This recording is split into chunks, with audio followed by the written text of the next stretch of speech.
मैं इस हालत में तुम्हें अकेला नहीं छोड़ सकती। दुल्हन बारात अस्पताल में ले आई और फिर क्या हुआ? दुनिया में ऐसे कई वाक़यात पेश आए हैं जहां शादी के वक्त सूरत हाल यकसर तब्दील हो जाती है। ऐसे ही कुछ गुजरांवाला की रिजवान और मारिया के साथ हुआ। तफसीलात के मुताबिक रिजवान गुजरांवाला की रहायशी हैं, मगर वो इटली में रिहाइश इख्तियार किए हुए हैं, जबकि मारिया पाकिस्तान में ही ज़िंदगी गुजर बसर कर रही हैं। 24 साला मारिया की बातचीत रिजवान से फेसबुक पर हुई थी। फेसबुक पर होने वाली दोस्ती इस वक्त तसब्बुब का शिकार हुई जब मारिया ने रिजवान को बाकायदा रिश्ता लाने को कहा, जिस पर पहले तो रिजवान ने कहा कि मुमकिन नहीं है क्योंकि मैं इटली में हूँ, लेकिन मारिया के इसरार पर रिजवान के वालिदैन रिजवान का रिश्ता लेकर मारिया के घर पहुँच गए। मारिया और रिजवान का रिश्ता तय पा गया। सब कुछ मारिया और रिजवान की उम्मीदों के ऐन मुताबिक चल रहा था। रिजवान शादी के लिए छुट्टियां लेकर पाकिस्तान आ गए, जहां वो शादी की तैयारियों में मसरूफ़ हो गए थे। जैसे जैसे शादी के दिन करीब आ रहे थे, सबकी खुशियों में इजाफा हो रहा था, लेकिन शायद खुदा को कुछ और ही मंजूर था। शायद इस जोड़े का इम्तिहान ही था जिसने इस शादी की उम्मीद को बदल दिया। हुआ कुछ यूं कि ऐन मेहंदी वाले दिन 8 जुलाई को दूल्हा रिजवान मेहंदी की तैयारी के सिलसिले में गांव से शहर गया था।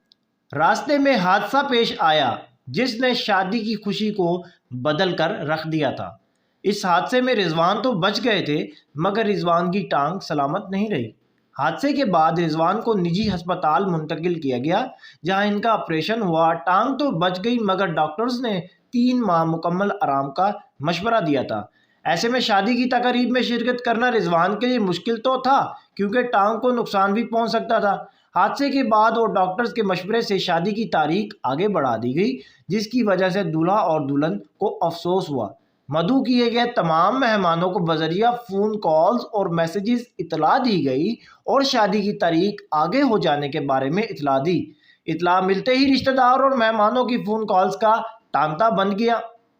लोगों की बातों से तंग आकर मारिया ने रिजवान को शादी करने का कहा। मारिया का कहना था कि कुछ भी हो जाए, अब तो मैं आज ही शादी करूंगी। मारिया का कहना था कि मैंने और रिजवान ने शादी की कसम खाई थी, हम एक दूसरे की मुश्किलात को कम करेंगे।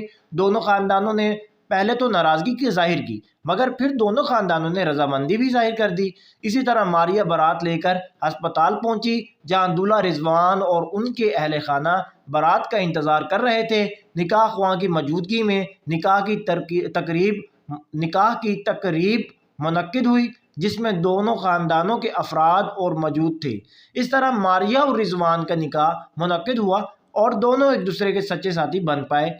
निकाह के मौके पर मारिया ने सब्ज अरूसी जोड़ा ज़ेबतन किए हुए था, जबकि रिजवान का कहना था कि अस्पताल के अमले ने वादा किया था अगर आप जल्द ठीक ना हुए तो अस्पताल ही में शादी कराएंगे। जबकि अस्पताल अमले का कहना है कि आमतौर पर ऐसी सूरत हाल में हम इजाज़त नहीं देते, मगर इस सूरत हाल में दोनों ख़ानदानों ने हमसे इजाज़त मांगी थी और हमने इन्हें इजाज़त दी।